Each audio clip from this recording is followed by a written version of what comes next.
कल करे सो आज करे सो अब ఫల్ మే ప్రళయ్ హో జాయేగా బహూరి కరోగే కబ్ అన్నాడు కబీర్ దాస్. రేపు చేయాల్సిన పనిని ఈరోజు చేయి, ఈరోజు చేయాల్సిన పనిని ఇప్పుడే చేయి, ఒక క్షణంలో జీవితం ముగిసిపోవచ్చు అని చెప్పేసి అంటున్నాడు కబీర్ దాస్.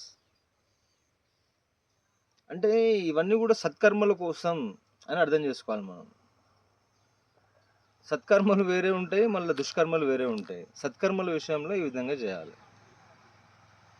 కల్ కరేసు ఆజ్ కరేసు అబ్ ఫల్ మే ప్రళయ్ హో జాయేగా బహూరి కరోగే కబ్ అంటున్నాడు.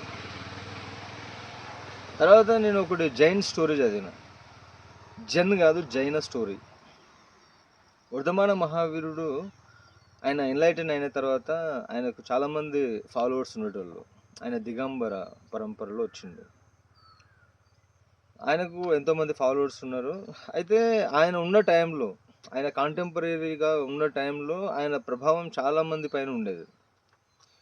అయితే ఒక రాజు, ఆయన భార్య, మామూలుగా భార్య భర్తకు స్నానం చేపిస్తుంటారు జనరల్గా.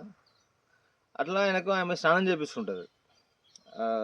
ఒక దగ్గర కూర్చుని ఉంటాడు ఆయన, స్నానం చేపిస్తూ మాట్లాడుకుంటుంటారు వీళ్ళు. ఆ భార్య చెప్తుంటుంది భర్తతో, మా తమ్ముడు ఈసారి తప్పకుండా మహావీరునికి శిష్యుడవుతాడంట, వాడు దిగంబర పరంపరలో ఆయనతో పాటు ఆయన మార్గాన్ని అనుసరిస్తాడంట అని చెప్తుంటుంది ఆమె. రాజు నవ్వుతాడు, ఇప్పుడు కూడా అదే మాడే చెప్తుండా అని.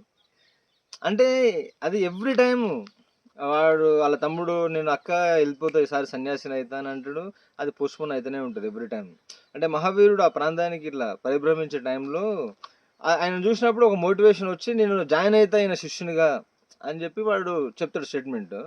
మళ్ళీ కొంతకాలానికి మళ్ళీ డౌన్ అయిపోతాడు.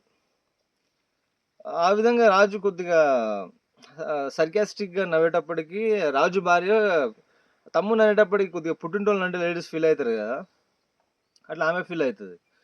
మా తమ్ముడు సన్యాసి అవుతాడు కాడు అని మీరు ఎగతాళి చేసింది బాగుంది, మీరు మీరు కావచ్చు కదా మరి సన్యాసి అని అంటుంది ఆమె.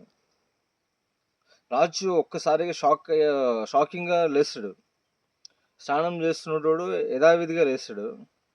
లేచి ఇక స్ట్రైట్గా వెళ్ళిపోతాడు. భార్యను తిరిగి కూడా ఆమె మొహం చూడాడు, ఇంకా స్ట్రైట్గా నడుచుకుంటూ వెళ్ళిపోతుంటాడు. ఏమంటే ఎక్కడికి వెళ్తున్నారంటే నేను మహావీరుని దగ్గర సన్యాసిగా జాయిన్ అవుతా అని అంటాడు ఆయన.